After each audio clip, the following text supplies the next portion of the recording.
Welcome back to the Rome One Popular Opinions. Today we're going to be doing the last recent reads of the year. And there's a reason that I'm doing this in December and not at the end of the year. And that's because all the videos about worst and best are going to come out at the end of the year. And I'm going to be repeating myself, but since I read a lot of stuff in the span of time since August, because that's my favorite time of year to read, despite the weather, there are several books that I'm not going to be mentioning in the worst or best category, so I thought it best to sort of just compile a list and talk about all of them right here, because that's the best way to discuss certain things that wouldn't get discussion room otherwise. So let's just get into it, because there's a lot to go through.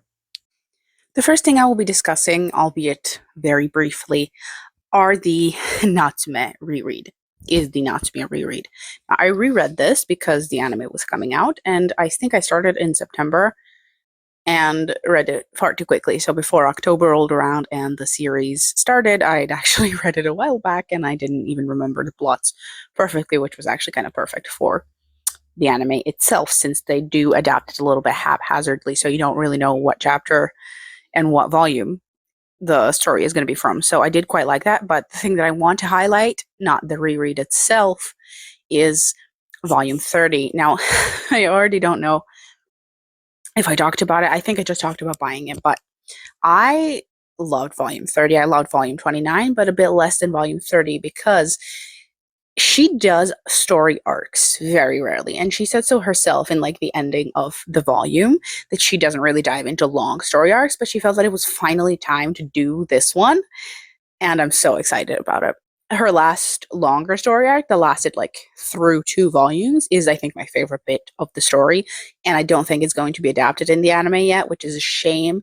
Perhaps in the OVA next year, but I love it. I love the new arc that she's talking about, and we finally get to learn something new, which was actually one of my gripes in the video where I talked about my favorites, because she rarely reveals stuff that's majorly important. So I'm very, very excited about this arc, and I cannot wait for it.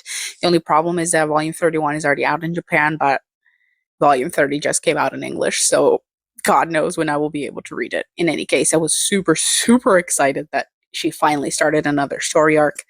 I cannot wait to read it, and I do hope this story just literally never ends. I'm loving the anime, by the way. If you're watching the anime as well, I'm loving it so much. I just wish they got to like the big story arc that, you know, if you've read the manga. That is it that I wanted to say about this. I'm never going into details because this is very deep into the series, obviously, but I love it so deeply, and I wish that the mangas came out way more often than they actually do. The next thing we're going to be talking about, I'm switching hands, is very unfortunately A River Enchanted. I forgot that I read this in September. I thought I read this during the summer, but again, to be fair, since the weather has just messed up my perception of time and season, it is very possible that I thought I read this during the summer, because it already got hot again at that time. But I didn't realize this was so recent, because I refused to pick up the sequel, as we've established from one of the last few videos, and I thought I read this way more long ago than I actually did. But it's a Scotland-inspired fantasy. I mean, when I say inspired, it's it's literally just one of the islands in Scotland, like the culture, the way everything works, the language, the words, the island, the mythology. You can just pretend it's Scotland and not a fantasy world, but either way. So obviously I picked it up because of that, because I knew the atmosphere writing was going to be excellent, and it was. But, and we've established this now, I cared about this way less than I actually thought I did, because I think I was just so enamored by anything Scotland inspired this year, that I didn't realize until I bought the sequel and I started reading it how little I actually cared about the story and the characters and anything going on. It focuses a lot on this one specific clan and their relationships and developments between the 2 warring clans on the island, and how they are interconnected, who's whose child, and all that kind of stuff. I didn't care. I did not care, like, about it in the slightest. This is just going to mean something to you if you've read the book, but the main character, who supposedly really found a life for himself on the mainland, it's not that big of a deal for him to just leave it behind. Like, he's lived there for half his life, for the half of his life that he remembers, because, like, I think he left when he was 10 or 11. Like, he made a life there. He has a job, he has a school, he's a professor or about to be a professor or something like that. And he ditches that fairly quickly. Like, the entire plot is about, like, obviously he's going to come back and live here again. But even though the story wants you to believe that it was a tough call for him to make, it did not feel like that.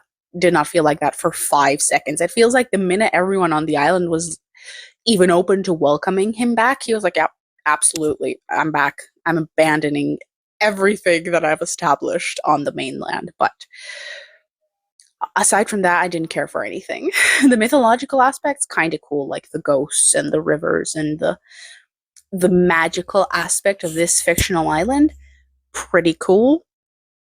Did not care for anything else. Did not care what happened in the romance. Did not care what happened in the family dynamic. It could be just because it was predictable, so every single twist was like, you could tell from the beginning of the book about 3 of the twists that are going to be presented to you as twists later on. And I absolutely did not care for any of it. And now that I'm reading the sequel, I realize just how much I do not care, because I don't anymore. I no longer see the appeal of the setting, because I feel like it's been played out, and I don't care. I don't care what's going to happen to them. I realize I've been talking for a while, but I just needed to articulate how little I actually care. And I'm not even going to get to book 2, I think, in this year, because I have way more important things that I would like to finish. So I did read this year. If you like that sort of setting, read it. If you like very predictable story threads and romances and story beats, read it.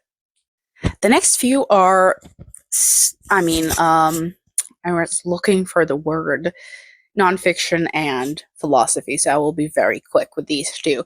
I read Turning Point by Miyazaki and loved it. It was way better than the first one. When I was reading the first one, I was like, it's weirdly, like, I found it very weird how much I disagree with him and how much I didn't like his opinions, considering the fact that I love his films, and Nausicaa is, I think, my favorite book of all time.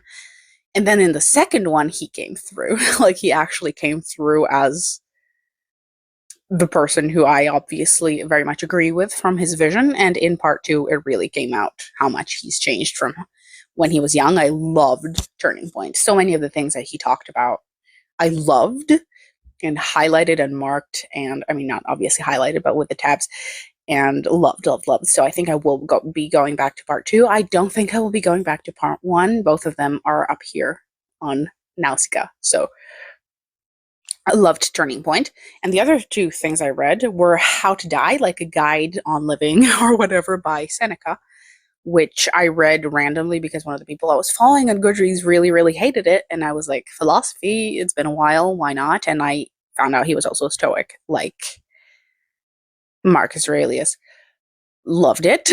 Loved this, aside from this one specific chapter, but generally I loved it. And then I hunted down Letters from a Stoic, read that, I think, throughout September, October, and November. I think I finished it at the very end of November. Like, I read it bit by bit. They are literally letters, so you just pick up a few letters a day or every few days, and then you finish it eventually, and I loved it. He's not quite like Marcus Aurelius for me, who is my favorite, I think, of the Stoics that I've read so far, at least, or philosophers in general. Those thoughts are my thoughts, as I've said before. But I read Seneca this year, and I quite enjoyed him. I really want to pick up more Stoics, and I'm going to need to research which ancient philosophers also fall into that category. But I read that this year, quite liked it. I also tabbed that up quite a bit. I would get out the physical copy to show you, but I just wanted to do the pictures today to make it a little bit more chill and a little bit more focused on actually talking about the books rather than making a mess of my room, which, let's not even do that right now. The next thing I'd like to talk about, or rather not like to talk about, is No Longer Human by Dazai. I read both of his main books this year. I actually read, which might be shocking to people who do hauls for the sake of doing hauls, but I did one haul this year on my birthday, and now officially read everything that I bought in that video. So yes, I do get to everything I buy.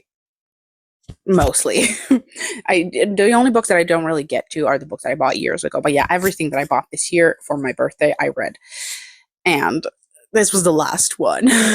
I hated The Setting Sun quite a bit more, just so we're fair. This one has a lot more obviously personal depression and experiences to the author. Now, I know people have issues with how misogynistic the main character's view is.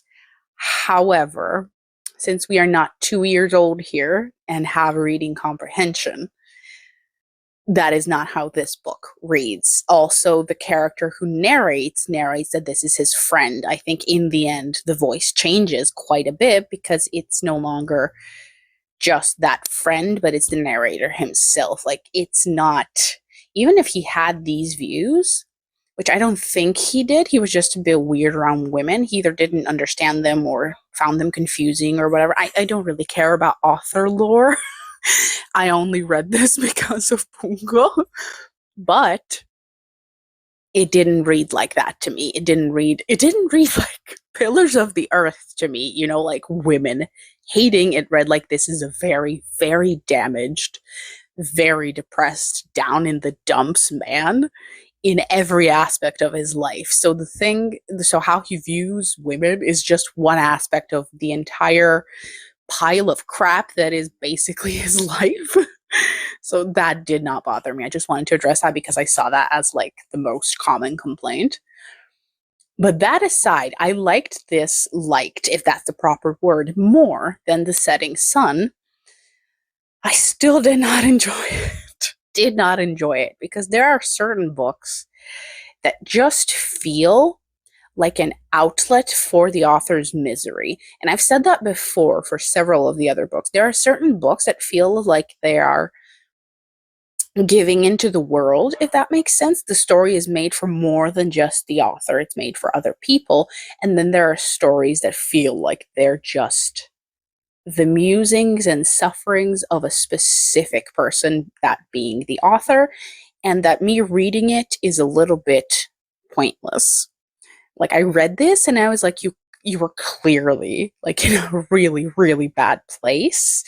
He did try and kill himself many times and succeeded eventually. So that's what that book felt like. And I found no value in me reading it, because I know how his specific life ends, and this book is just proof of why it ended like that, if that makes any sense. It's like reading someone's personal therapy notes, but in a bad way, where I don't really feel like why I would need to be reading this. So you could disagree. This could be valuable to you for whatever reason, but unlike The Setting Sun, where I hated the entire thing, story, what it was saying, the perspective it was saying it from, this, I deeply felt that it was personal to the author, but that I personally didn't need to read it, didn't need to enjoy it, didn't need to interact with it at all, actually, because it just felt like it was meant for him.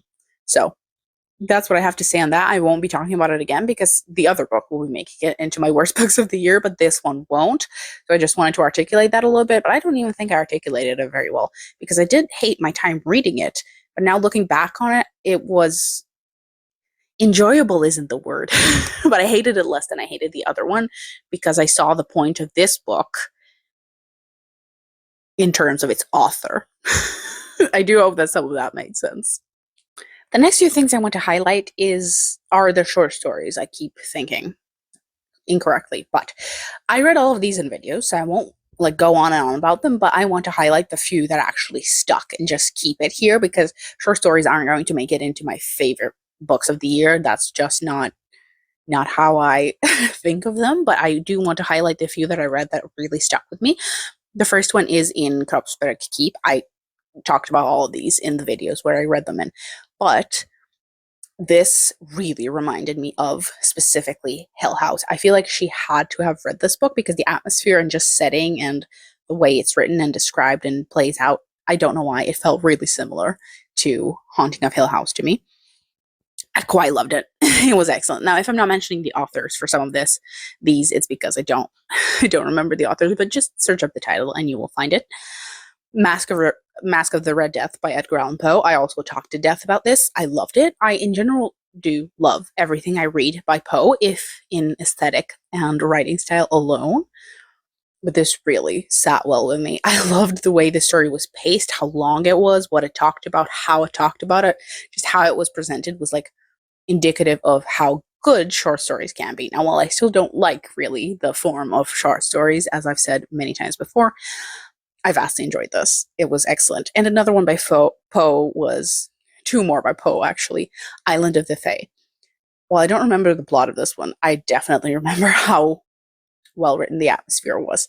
And the last one is The System of Dr. Tar and Professor Feather. I read this one just because I watched the film that was inspired by this short story. Excellent. I loved it, and they definitely took the best parts of this short story and put them in the film. I loved both the film and the short story. It was just wacky in the best way possible, but also discussing very interesting things. So I quite enjoyed it. This was definitely the year for Edgar Allan Poe, and him and Shirley Jackson appear to be the only people who can write a short story that even mildly stays in my head. Speaking of short stories, this is going to be a quick one. The Six Deaths of the Saint. Also, you can see the author on the images. That's why I include them. But boy, did I hate this. I saw this appear in several other YouTube videos by people that I enjoy watching. And I was like, yeah, fine. I mean, I'll read it. It's a fantasy short story-ish. When I tell you, if this is a spoiler, I'm considering if it's a spoiler. Yeah, I will talk about this in terms of spoilers because I have specific gripes about it. So if you haven't read the story, but you do want to read the story, click off into the next chapter. Last warning, because spoilers. This story turned out to be a King Arthur story, which I hated. I wrote that in my review, that perhaps I would have rated this a little bit differently if it wasn't a take on King Arthur. As we've established from like this entire year, King Arthur is my current like obsession, but it has been my obsession all my life. Like King Arthur, Merlin, the Celts, that entire story, mythology of the Round Table and everything around it is my favorite legend of all time. And I don't like or appreciate bad takes on it because I don't find it interesting to dissect legends that I love for their glory, nobility, chivalry, or whatever, and say they were bad, actually. That's just not something that I enjoy. So this entire story was obviously King Arthur evil, Merlin or Ambrosius. That's how I figured out it was King Arthur. At first I thought it was Jesus for some reason. I think there were a few hints where I was like, okay, it could be Jesus and like a play on him being a king, but then I figured out it was Arthur and Merlin. I hated it because it was Arthur and Merlin. Now, I thought the story was cheesy. Very cheesy, and like it has a very specific message that I just don't like. And the way it was presented, I didn't like. But if it wasn't King Arthur and Merlin and the whole story being like they were evil, actually, I would have rated it not that much higher. But a little bit higher, definitely a little bit higher. I think it would have been like a decent 3-star where I was like, okay, this didn't make me angry or anything, but I just didn't vibe with the message of it. But since it was King Arthur, I gave it lower than 3 stars. I think it will make it to my worst books of the year, specifically because it angered me personally. Like, it made me personally very, very annoyed. Obviously, do whatever you want with legends and myths. If you want to deconstruct or retell something, no one is stopping you. That's what all the books coming out now apparently are, or at least most of them. But I personally, again, don't care for negative takes on my favorite legend of all time. So I didn't like it. As soon as I realized it was King Arthur and Merlin, I was like, I don't care anymore. I don't care because I can see what direction she's taking it in. So if you don't care about the legend of King Arthur, you will enjoy it. Maybe, perhaps, if you like this kind of if you like this kind of way of presenting a very cliche message. The next two books are the Shirley Jacksons. I'm going to put them together, even though I read them, I think, quite a bit of time apart. I think I read Hangsaman in October and the Sundial definitely in November, if not at the very end of November. I'm not sure anymore, but Hangsaman, the first book that I talked about it in a video, so we'll keep this one short. I loved it. I feel like the thing with Shirley Jackson is that they definitely do stick with me. Like, after I finished this, I feel like I like it more. Now, I enjoyed this because this was, if not dark academia, then like mysterious academia in Shirley Jackson style. I really loved the setting. I loved how she was talking about the girl and her relationship with her father and her relationship to other people and to writing, because she wants to be a writer. Loved it. Loved it. Not quite as much as the other two, because the setting isn't something that I enjoyed that much. And I feel like she could have delved into a bit more. So not a favorite Shirley Jackson, but the more I think about it, the more that I like it. Contrary to the Sundial, the more I think about that one, the less I like it. And I put this, I think, into my Goodreads review. And this won't make it again into my worst books of the year, so I might as well just talk about it here.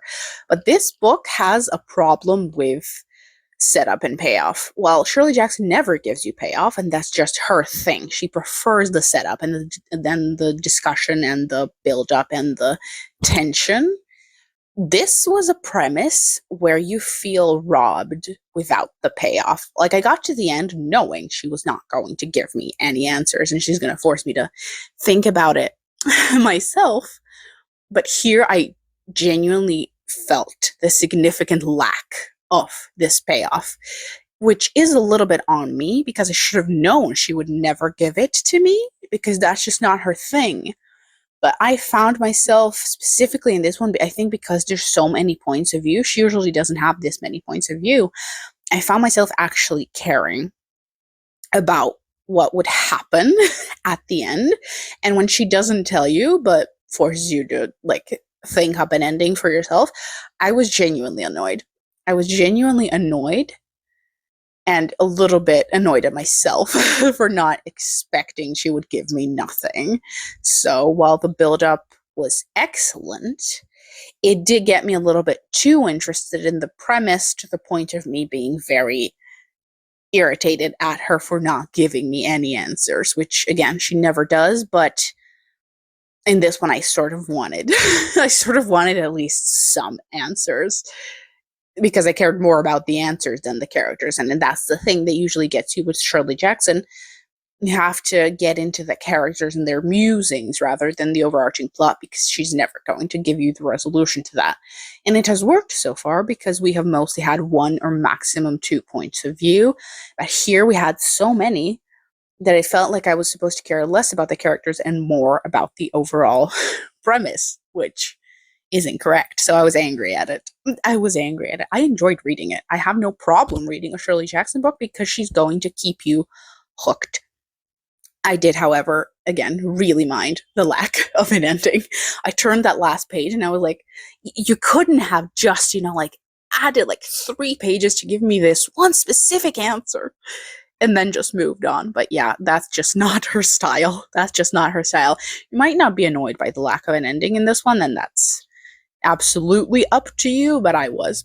This is absolutely my least favorite Shirley Jackson that I've read, because I minded her specific style of leaving you hanging here the most. This one is also going to be very brief, but I read Coraline by Neil Gaiman. We've been through this before. I don't like Neil Gaiman and I don't like Coraline, but it was Halloween. It was a very short ebook, and I decided to traumatize myself for some reason. So for anyone who doesn't know yet, that was my most traumatizing memory, or at least top 2 from my childhood. We all have something from our childhood that we've watched that we should not have watched at the age that we were.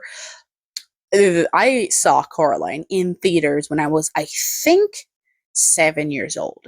It could be 8, but I think 7 years old. And the lady that let us into the theater did not sufficiently warn me. She just said, the mother turns into a spider, and me, the person, the animal lover that I was like, who cares? I mean, I don't mind spiders. She should not have let me in to see that film. So basically, that's my traumatizing childhood memory. I just hear the word Coraline or see a single scene from that film, and I feel sick to my stomach, genuinely. So why I read this book is beyond me, because the illustrations come very close to what the film is like. So I was just sat there being like, reliving my childhood trauma on a random Thursday is definitely a delight. But I read it. And again, this is a very subjective review, but I hated it for that reason alone. Maybe if you like really, really messed up, creepy stuff, this is your thing. I know a lot of people adore Coraline. That's just none of my business. I never want to hear that child's name again, and I never want to see this story again. Now that I've read it, I can safely say that they've adapted it super well. Super well. And you should not let children see it. Maybe not even read it, because this is a children's book, and maybe you can let them read it if they get the version without the illustrations, because this was just not a delight. But again, I could be speaking from a personal trauma point of view. So the images just meant they were worse for me than they would be perhaps for someone else. But yes, I hated this, and I don't really know why I did this to myself. So this is not a constructive review, and you do not ask me why I did this, but I hated every second of it. But I somehow kept flipping through it and getting to the end because I was slightly interested in how well the movie did the messed up visions of Neil Gaiman. This video is just going to be a long one, so go through the chapters, watch what you're interested in. That's my best advice to you if you're bored by some of these takes, but I really want it to be thorough, because the end of the year videos are never that detailed because you're just trying to blow through them. Anyway, How to Train Your Dragon 2. Finally finished it. Took me months, because I am reading this via audiobook, which always takes me ages to finish because I don't like that as a medium. So I love the audiobook because it's David Tennant and it's delightful. It just takes me ages to read because I don't like it. And finished it, enjoyed it, not as much as the first one though. The thing about these books is that they're a little bit too chaotic. Now, I love them as a kid. I think Crested Cowl is like perfect for kids. Me and my best friend, when we were young, I think blew through almost all of these books. And I liked the first one quite a bit, but the second one was already a little bit too chaotic for me. I quite like The Wizards of Once, for instance. It felt somehow less chaotic than this. It actually felt like it had stakes. Whereas this is just a little bit too much of a mess for me. So I gave it 4 stars. I still quite like it. I think she's perfectly whimsical for children, but in this one, I significantly felt how much it was for children. But I do have, unlike Coraline, some childhood nostalgia, not trauma for this. So I did still enjoy it, and David Tennant is delightful. So I don't know when I will get to the rest of the books. I have the first 6, but I don't know, eventually. I also wish, I mean, I know why she always makes her main characters like underdogs. I do get it, but the whole premise of Hiccup always being picked on, even though he continually proves his worth, is a little bit irritating. And I wish that Toothless was a tiny bit more like his animated film counterpart, because he's tiny and useless, although like not useless, obviously. Both him and Hiccup are tiny and useless until they prove their worth in other ways. But I wish he was a little bit more unusual, like in the film counterpart, because here he's actually the most common type of dragon there is, and that's the premise. But I don't know, I just wish he was a little bit more unusual than he is in this series. He's a little bit of a brat too, which I can't say I minded when I was a kid, but I do slightly mind now. On to the last few. Ironhand. I've also talked about this in one of the recent videos. I loved it. This is also one of those series that I read as a kid that I did not appreciate enough. I remembered the first installment quite vividly, but I do remember that 2 and 3 bored me because it took me months to read 3, and I remembered none of the plot from book 2. I do remember that much. But this impressed me this time around. Not only was it like dynamic and keeping the pace and keeping you interested, despite me reading it for a year, but that was because I didn't get the physical copy until the summer. And we all know how notoriously bad I am at reading ebooks. I loved how actually dark and bleak it is and nuanced for a middle grade. Like, it is still a middle grade, don't get me wrong, but it was a lot more dark than I thought it was, as far as I remembered. Maybe that's why I blocked out most of it, but very dark subplots and implications and almost deaths. It was just, it had its moments, but I quite loved it. And this actually makes me quite hopeful for the third one, because given how little I remembered this installment and how good it actually was, I am hopeful for the third installment that I found boring when I was a young child, but might definitely enjoy more as an adult. That's the thing about middle grades. I feel like you can either feel their age, they are universal, which is super rare, or you can feel like they're meant for a little bit of an older audience than you were. I think this could actually be young adult. I mean, not really young adult. I think young adult starts at like, what, 13, 14? So I feel like this could be early, like young adult, rather than a middle grade. I think both of them are 12, if not a little bit older. I think 12, and they do not feel 12. They feel a little bit older than 12. So this could have been like young adult, but it works as middle grade as well. I think there's a great restriction on the genre for how dark it can be, but this like toes that line quite a bit in this installment. I am running out of breath a little bit and my mouth is drying out, so let's just hurry it over. Nutcracker. I read this not at Christmas. I think I read this in October, maybe the beginning of November, from the library. See, but yeah, I did not like this, like, at all. Classics are very weird because they're very personal to people, because the style could be the thing that turns you off. I did not like the writing style of this. Could be the translation. I wonder if there's different translations. I did not like the translation of this. It's from German, right? I mean, the characters are definitely German or Austrian or something. I mean, like Drosselmeyer. That's obviously German. Did not like it. Like, I never liked the Barbie film. I never watched the film adaptations. I don't really like the Nutcracker music that much either. I never cared for this. So, I mean, reading the book was just a little bit unusual, but I don't really tend to like Christmas stuff or like specific holiday stuff. I'm just not that into that. So that could be why. I know people read this for Christmas and they like the Christmas cheer and the toys coming alive and like the sugar fairy stuff in the Candy Kingdom or whatever it's called, and the mice, and I just did not care for any of that. But again, I also don't like anthropomorphized animals, so the addition of that didn't help. And also, I'm fairly sure she was a young child, and then in the end, that person coming like to marry her, I don't know, it was a little bit unusual. I did not like it.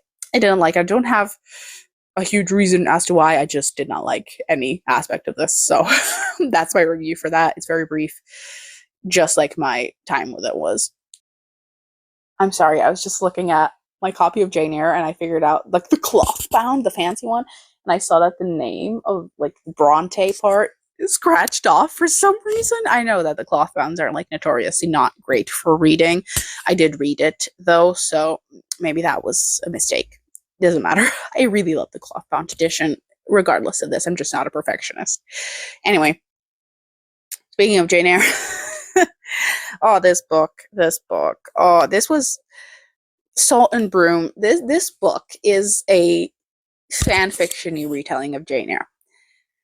I mean, aren't all retellings fan fiction, actually published fan fiction, but this had so much potential, and I think that's why I'm annoyed at it. I think I gave it a 3-star, which is not the worst rating I can give it, but again, it is a little bit because it just means mild disappointment. The first half section of this probably I quite liked, like the herbalism aspects, like the slight witchy folklore-y atmosphere of it, Jane being really skilled at what she does. I enjoyed. It was excellent, but the rest. We're going to go into spoiler territory again, so let me just finish up this non-spoiler bit first. But yeah, I was severely disappointed with how this was done because I think it could have been done better. Let's go into spoilers. I will see you in the next chapter.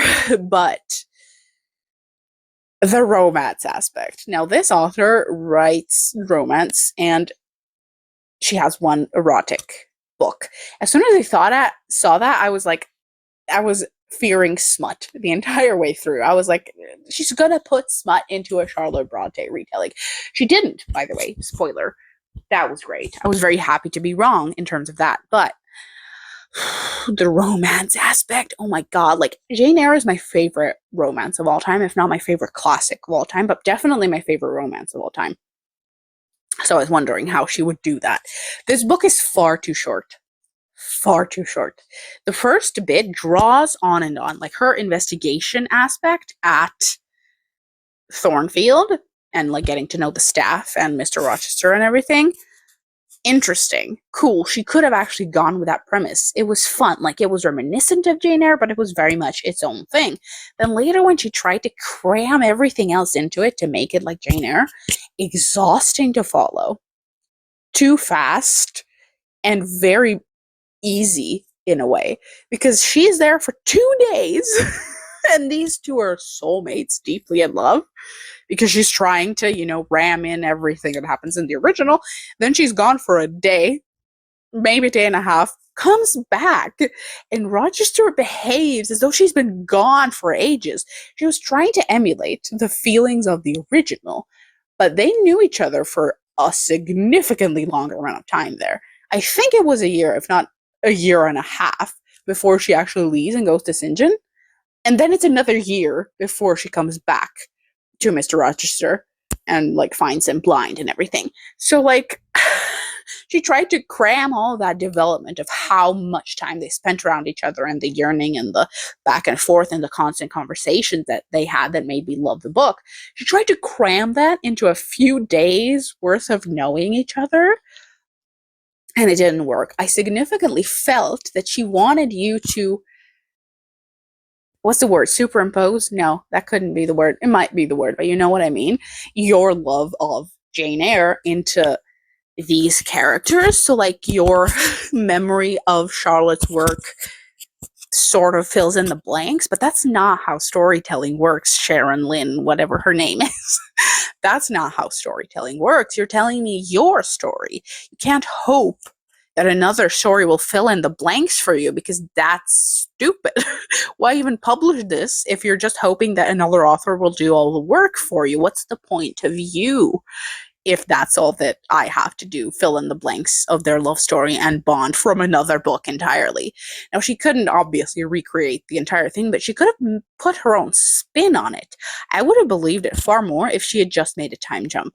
If she had just made a mention of a time jump of like, it's been half a year that they haven't seen each other or something, because she specifically said in several spots that 2 days have passed, and that made it worse because you are reminding me of how stupid the setup is, even though it didn't need to be. You could have just said that a lot of time passed and I would have believed you. But Rochester doing his iconic, like, Jane, my Jane, are you a spectre? Are you really here? When she comes back has no significance. If it's been a day since they saw each other, it's been a day. Maybe 2. If it had been a week, it still wouldn't have been realistic. It works in Charlotte's version because it's been a year. I do not know what she misunderstood about this. The second half just felt like she had run through her premise and then just wanted to finish it. This book was, which I can't believe I'm saying that, like 200 pages too short. 200 pages too short, because that's exactly the length of the original. So that's the problem with retellings. You need somehow to not make the same story, because that's stupid, but you need to make your new story work while people still know the original. I wonder if someone read this without having read the original Jane Eyre and what their thoughts would be. But I am disappointed because it could have been cool. The witchy aspect of it, like the folklore, the ghosts, again, the herbalism, the apothecary craft, interesting. I enjoyed it. It could have worked super well. But her just trying to shove in the entirety of the plot of Jane Eyre into like what the last 50 or 100 pages did not work. Did not work. It's like she gave up near the finish line, and that annoyed me. That annoyed me so much. So yes, my review for this is it could have been cool. I really hoped it would have been cool. Like witchy Jane Eyre, I was there for it. I gave it a shot. I was hopeful. I was even willing to overlook the smut if she did it, which she did it fairly quickly. Which, another thing, I don't know what it is. If you read romance and smut occasionally or even often, tell me if they always do this. But for some reason, people who write stories that hinge quite a bit on physical attraction, because they either prefer that aspect of attraction themselves, or because it's such a short amount of time, they think that true love can't come into it, so it's usually just attraction. Why do you need to have stunning characters for this to work? Because you get both of their perspectives. You get a little bit of Rochester and you get quite a bit of Jane. They're both attractive in this, which that's the fun thing about the original. They're both canonically unattractive. And that actually makes their love story wonderful because it's not about physical attraction. It's their soulmate bond that I love so deeply. And as soon as she started describing Rochester as like handsome, as comely, as pretty, as whatever the hell she said, I think it was definitely handsome. There was like a paragraph of description about how pretty he is, and I was like, no, no, no, no, no, no, no. Like, this is the one male character that you cannot make physically attractive, because that's such a fun thing about the original. He asks her several times if she thinks him pretty, and she says, absolutely not, sir. I mean, I love you, but handsome you are not. Which is why I was already fearing the smut, because I was like, okay, if she's writing erotica, there's no way she's going to make smut with two unattractive people. But anyway, did not like that aspect of it. Did not like how she made them both pretty for no reason at all, because there was no smut anyway, so like, what was the point? But yeah, I did not like it. I did not. Now that I'm talking about it, I realize how disappointed by it I am, because the writing could have been there. Like, she was interesting. The mystery and everything was an interesting setup, and then it gets solved in like 5 seconds flat, and the villain is like so mustache twirly once they are discovered. There are several story threads not even that not even that explored at all. They're just sort of throwaway things along the way that don't matter. That's it, basically. By the end, it felt like she was just trying to get it done, and it was disappointing. It was disappointing, and I would love to hear the perspective of someone who doesn't like or hasn't read Jane Eyre, but also not that many people have read this, so I don't think I can really hope for that on the internet. But disappointed, but not surprised is all I'm trying to say. And I know I've been talking about it for ages because I've been needing to get it out there, but since it means so much to me, I was prepared to be very critical of it, but I actually think I went super easy on how disappointed I was. Why would you need to make them attractive and insta-lovey? Those two things not being true is actually why I love the original so much. So those two changes being made was just the most irritating thing in the world. Let's just wrap it up super quickly because I saw on my phone that I talked for 10 minutes about the last one. This video is going to be ages long, but that's why I'm going to put chapters so you can like check what books you care about. But very quickly, Wood at Midwinter by Susanna Clarke. I read Jonathan Strange and Mr. Mrlja this year. That is making it to my worst books of the year. By the way, that was just a hideous experience, not counting all the DNFs that I had this year. But did not care for this at all. Some people read this because they enjoyed her writing style. I don't enjoy her writing style, but I did enjoy some of the footnotes in Jonathan Strange. So I thought that, maybe if it's a little bit more magical and short, like the footnotes, maybe it'll be a good old time. It wasn't. It was short and pointless. pointless. If anything irritates me, it's when things are pointless. When I get to the ending and I was like, why did I read this? Why did you write this? Why does this exist? Why does this have a beautiful physical copy out for sale? What is the point of this? Do not get angry at me for saying that, because again, something having a point or meaning or message is extremely subjective. You could tell me that this had a specific point and tell me what the point is. I still didn't see it. Okay, it was pointless for me. It was pointless for me. I got to the ending and I was genuinely sat there like, why does this exist? Why is this a thing? To be fair, I thought that about Jonathan Strange and Mr. Norrell as well, especially those last like 300 or 400 pages, but why? Why is the only question that I have for this. There are illustrations and stuff, and there are quotes that I've seen online that could be construed as meaningful outside of the context of the book. They just sound clever if you see the quotes on their own, but the book, if I can even call it a book, I read this as an ebook, which thank God that I did, because I would have been very angry if I'd bought this, but why does this exist? Such a wonderful way to end the video, isn't it? Here we are at the end of the video that was, what, 30 years long. But anyway, that's it. That's it for me for today. I hope you found some of my little rants interesting about any of the books that possibly interest you. I don't know what the next video will be. I do want to make like a wintry vlog, but to be fair, winter is going to be here. Winter isn't even here yet. That's what I think people tend to forget. Winter starts at the end of December, actually. So like we're gonna have winter for a few more months, for 3 more months. So it's not like it's the end of winter content, because I finally just got winter, just barely. So I'm not stopping my winter videos anytime soon. I want to make like a winter specific vlog or recommendations, or I want to finish Winter Nights so bad just to complete that series of vlogs, because it's been a while since I've done the deep dive into something. I could unpack why I really, really resent that book at this point, but anyway, long video. Expect the video about worst and best books of the year. I've done them together these last few years because I don't think I've had that many opinions.